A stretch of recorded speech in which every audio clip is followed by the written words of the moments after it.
Hello, I'm Ayako Sekiguchi from Wellness Kitchen. This time, it's a healthy dish that's easy on your wallet, high in protein and low in calories. I'll show you how to turn chicken breast, a simple ingredient, into a top-quality gourmet dish. It's like the moist, steamed chicken with sesame sauce or soy sauce that you get at a high-end Chinese restaurant. It's not just the best, it's so good you'll want to eat the whole plate. I researched a lot to figure out how to easily recreate that delicious flavor at home, and I finally found the answer. I'll show you the best way to do it. The secret is to use an ingredient that every household has. After making the best chicken breast, this time I'll show you how to make a simple sauce that goes perfectly with it, creating an easy and delicious chicken breast recipe. This technique is a must-see, so please watch until the end. Super moist. Here's how to make chicken breast. The ingredients are really simple. Just chicken breast, potato starch, and water. But in exchange, you need to measure things like the exact size of the chicken breast and the amount of potato starch very carefully. Please make sure to measure everything properly. That's important.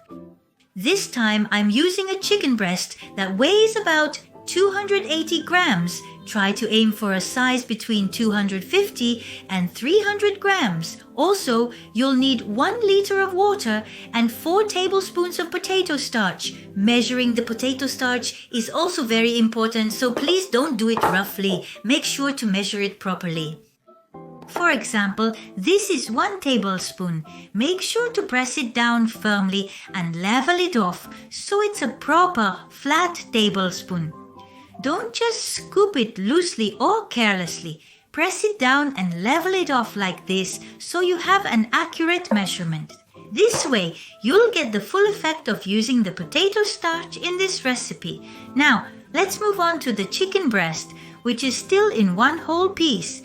There are thick parts and thin parts, and if you leave it like that, the heat won't be distributed evenly. So to make sure the whole piece cooks evenly and turns out well, we're going to even out the thickness. You can leave the skin on, remove it, or set it aside as per your preference. It's totally fine. If you cover it with the skin like this, it helps prevent it from drying out. If you want to remove the skin, I think it's best to do it after it's finished cooking. While you're cooking, try to make good use of the skin. It will help the dish turn out even more delicious. Even out the thickness of the chicken breast. Focus mainly on this area here, where it's the thickest. Make a small cut with your knife so you can match the thickness with the edges. Be careful not to cut too deeply. Once you've done that, make a shallow horizontal cut. Use your hands like this to make sure it becomes the same thickness as this part. Check the thickness as you go. Once you've done that, use your knife to open it up a little more. After opening it a bit, make another small cut and gently press it down like this. Now the thickness is about the same all over. If you notice another area that's still a bit thick, make another small cut and open it up while getting used to the process.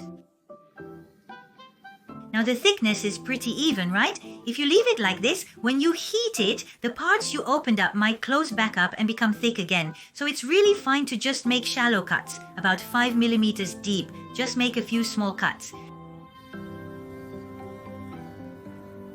And that's it. Next, cut them into slightly more even pieces and set them aside. You can leave them as they are if you want, but if the pieces are too big, it will take longer for the heat to go through.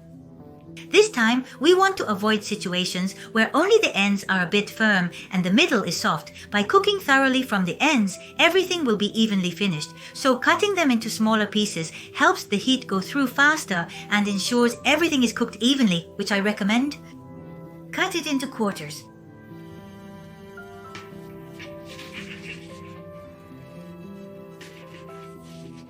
The chicken breast has been cut into 4 pieces. The meat preparation and prep work are complete. To avoid failure, I've narrowed it down to 3 key points. First, make sure the thickness of the meat is even. If there are thick or thin parts, the heat won't cook it evenly. If you cook it to match the thick parts, the thin parts will get tough and dry. So first, Let's open it up evenly. Second, make sure the ratio of meat to water stays consistent. This time, I'm using 280 grams of chicken. But if you're using a larger chicken breast, like around 400 grams, please adjust the amount of water to about 1.5 times more. Third, divide the portions evenly. I usually separate them into pieces of about 70 grams each. Even if you have a large piece of meat, by cutting it into pieces around 70 grams each, you can finish cooking in about 20 minutes. So, please make sure not to make the pieces too big when dividing them. Now, let's make the coating for the chicken breast. With 1 liter of water, please adjust the size of the pot so that the 1 liter of water gives you a certain depth. If you use a very large and shallow pan like a frying pan, the heat retention and other effects will change. So please prepare a pot that is deep enough to hold the water properly. Next, for the potato starch, use 4 tablespoons per liter. Mix it well in advance. Potato starch settles easily, so if you leave it as it is, only the bottom will harden and become lumpy. So make sure to mix it well before turning on the heat.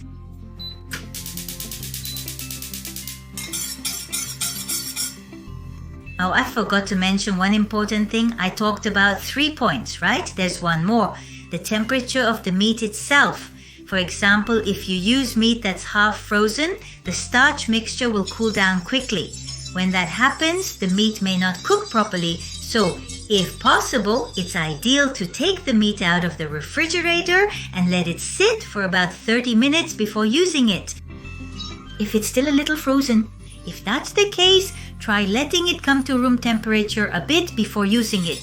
This time, once the starch mixture comes to a boil, just submerge the meat in the thickened liquid and let it sit for 20 minutes. That's really all there is to it. It's so simple. But I want you to make sure you follow just a few key points. The reason this starch mixture makes the meat so tender and juicy is because the starch itself has a moisturizing effect. It helps seal in the meat's moisture, so you can heat it slowly and thoroughly. That way, the meat turns out really juicy and tender. See, it's starting to get a little thick now, right? You can tell, can't you?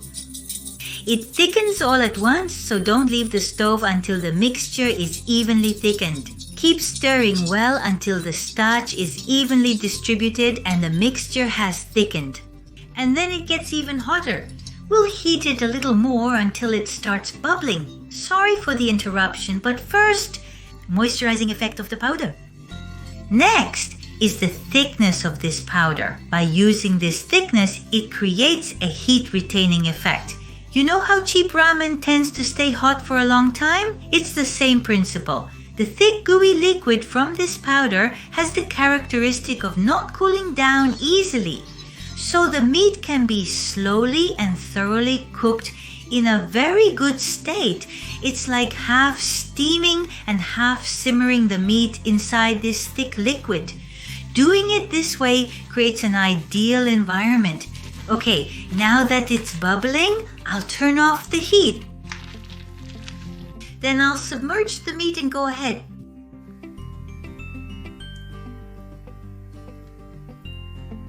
Make sure the meat doesn't get too close together. While leaving a little space between them, I'll add the meat. Intentionally submerge the meat well. Make sure it's fully submerged. Oh, look, it's already getting that glossy coating. With liquids, heat doesn't really stay in one place, so by doing this, it cooks slowly.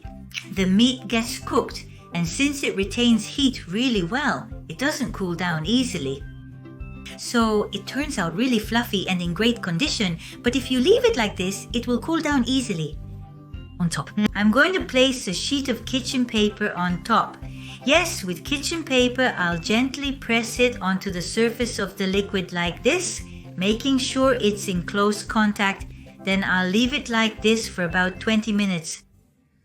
While the chicken is cooking thoroughly, I'll talk about the nutrition and benefits of chicken breast. Chicken breast contains 21.3 grams of protein per 100 grams, which is higher than sirloin beef, making it a high-protein, low-fat, and low-sugar food ingredient. Chicken meat has fine fibers and is easier to digest and absorb compared to beef or pork loin, so it's also chosen by people who want to build muscle. In addition, chicken breast is rich in a component called imidazole dipeptide. This component was discovered in research on why migratory birds can keep flying without resting, and it is also a powerful antioxidant. Chicken breast also contains important nutrients like vitamin B6, which helps maintain bone health and helps break down proteins and amino acids. It also contains vitamin B6, which is involved in metabolism and energy production. Chicken breast contains a lot of selenium, which helps prevent the oxidation of cells and is useful in preventing arteriosclerosis. It's a healthy ingredient that's also easy on your wallet, so please enjoy the ultimate deliciousness of chicken breast at home with your family. While the meat is cooking, let's make the sauce. First, we'll use miso. This miso looks a little red, doesn't it? That's because it's red miso. Red miso has a distinctive color. This is a food product known for its recent popularity in lowering cholesterol. It's often used in miso like this, so it's actually quite easy to use in everyday cooking. If you're interested in red miso, I'll include it in the summary. Next, add fresh grated ginger, then add some sugar. I'm using light brown sugar, but use your preferred type. Next is a sesame oil and then vinegar. This is Wellness Kitchen original vinegar that I developed myself. It's vinegar made with a perfect balance of onion, apple, brown rice, and black vinegar, each bringing its own delightful flavor. All of their benefits are packed tightly into one bottle. It's a vinegar that's gentle on your body. Please use your favorite one. Okay, then mix this well. If you think the flavor is too strong, you can adjust it with some water. Yes, this is fine as it is, but I'll try adding just a little water.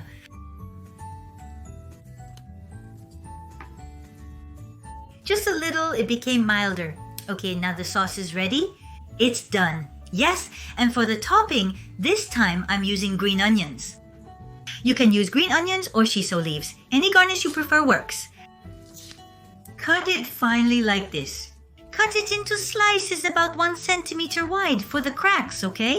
It contains a rich component called isochlorogenic acid, which helps enhance the liver's detoxification function. It's the same component found in the spiciness of grated daikon and in most cruciferous vegetables. Well, I think we've talked enough about that, so I'd like to take a look at one of them now.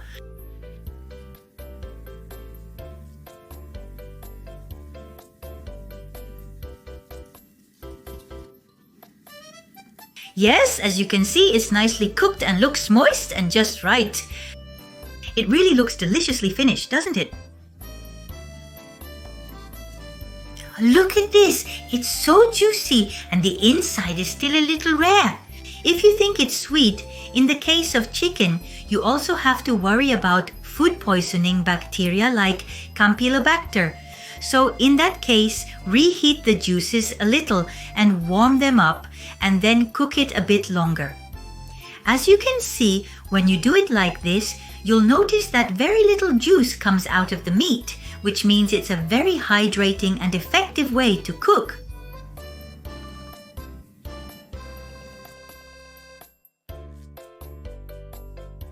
Now let's move on to the delicious and fluffy cooked chicken breast. Pour plenty of raw sauce over it.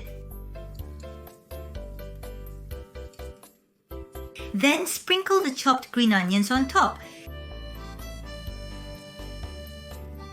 It's up to your preference, but I'll try adding just a little bit of chili oil at the end.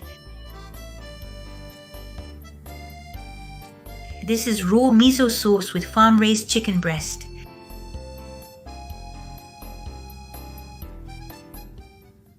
I'd like to share a simple arranged recipe using farm-raised chicken breast with a little twist on the flavor. Please excuse me for speaking while standing.